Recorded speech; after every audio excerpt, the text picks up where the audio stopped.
One of the greatest anime code Geass. इस anime को देखने के चक्कर में मेरे 3 महीने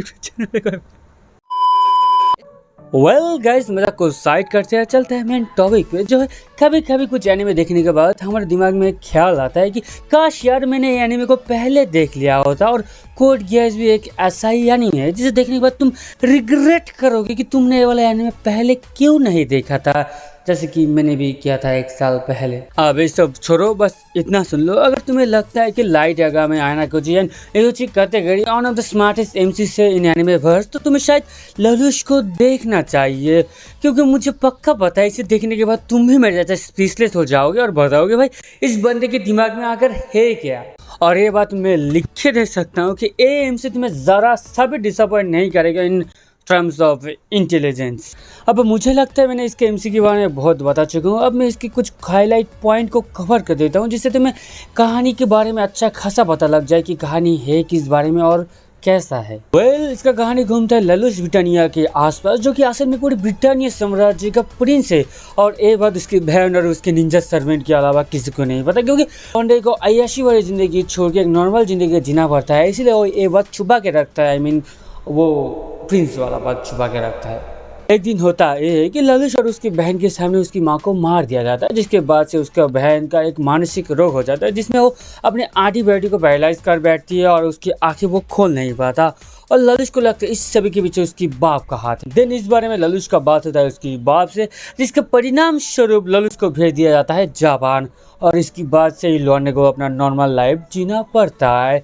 बट मेन स्टोरी शुरू होता है यहाँ से। जापान के ऊपर ब्रिटानिया हमला कर देता है और ब्रिटानिया जापान को हराने के बाद जापान का नाम एरिया 11 रख देता है। अब एरिया 11 है, क्यों 12 क्यों नहीं, आई डोंट नो।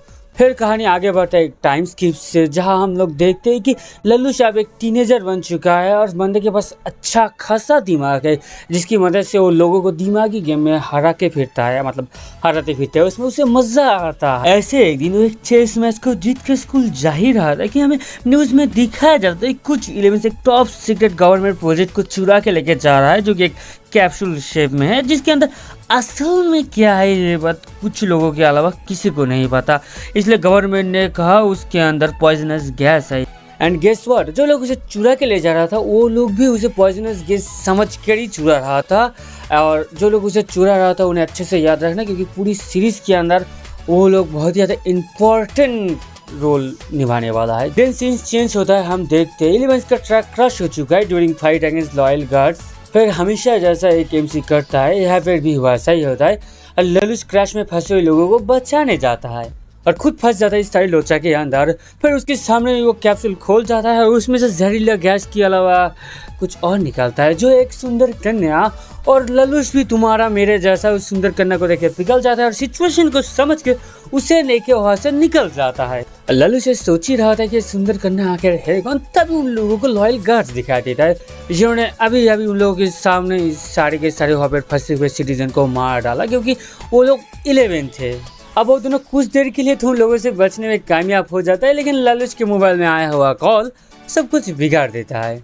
गार्ड्स ललुश को पकड़ लेते हैं और अभी तक उन्हें ये पता नहीं कि लौंडा राजकुमार है, तो उसे एक नॉर्मल सिटीजन समझ के बोलता है कि लड़के लगता है तुम एक ब्रिटानिया स्टूडेंट हो, लेकिन ये बात भी तुम्हें नहीं बचा पाएगा, तो मरो आप। गार्ड्स ललुश के ऊपर गोली चलाता है, लेकिन तभी अचानक कैप्सूल से निकला हुआ लड़की ललुश को बचाने के लिए अपने सिर पे गोली खाता है और वह पड़ी रहता है। और ललुश तब सोचता है कि आखिर क्यों, मैं ही क्यों, एक तो पहले से एक छोटी जिंदगी जी रहा था और कुछ करने से पहले मैं अभी मरने वाला हूँ। तभी अचानक वो मरा हुआ लड़की बोलता है मैं तुम्हें इस सिचुएशन से निकलने का पावर दे सकता हूँ, लेकिन उसके बदले तुम्हें मेरा एक ख्वाहिश पूरी करना पड़ेगा। स्पॉइलर मिल सकता है, लेकिन एक बात क्लियर कर दूं, वो लड़की अमर है मेरा दोस्त, मैं तेरे पास आ रहा हूँ। ललुश ख्वाहिश के लिए मान जाता है और तभी ललुश को मिलता है द पावर ऑफ गियास। इससे वैसे के लिए तुम किसी को भी कंट्रोल कर सकते हो, बस उसकी आंखों में देखना है और जो काम करना है वो ऑर्डर दे दो, वो लोग कर लेगा। और ललुश तब यही करता है, बस बताता है कि तुम अपने आप को गोली मार दो, और तभी अचानक सब लोग अपने आप को गोली मार देते हैं और मर जाता है। एंड इतना तक ही था एपिसोड 1, जो कि मैं तुम्हें जितना हो सके स्पॉइलर फ्री बताने का कोशिश किया। अब मैं कुछ अदर चीज़ों के बारे में बता के वीडियो को ख़त्म करने वाला हूँ। जैसे ललिस इलेवेंस को मैनिपुलेट करके उनका लीडर बन जाता है और पूरे ब्रिटानिया को बर्बाद करना चाहता है, लेकिन वो खुद एक ब्रिटानियन है, ऊपर से ब्रिटानिया का राजकुमार, जो कि उसके लिए सबसे बड़ी प्रॉब्लम है। क्योंकि अगर इलेवेंस को पता लग गया कि उनका लीडर एक ब्रिटानियन प्रिंस है तो वो लोग उसकी बातें नहीं सुनेंगे, जिसकी वजह से ललिस अपनी असली चेहरा या आवाज़ किसी को दिखा या सुना नहीं सकता।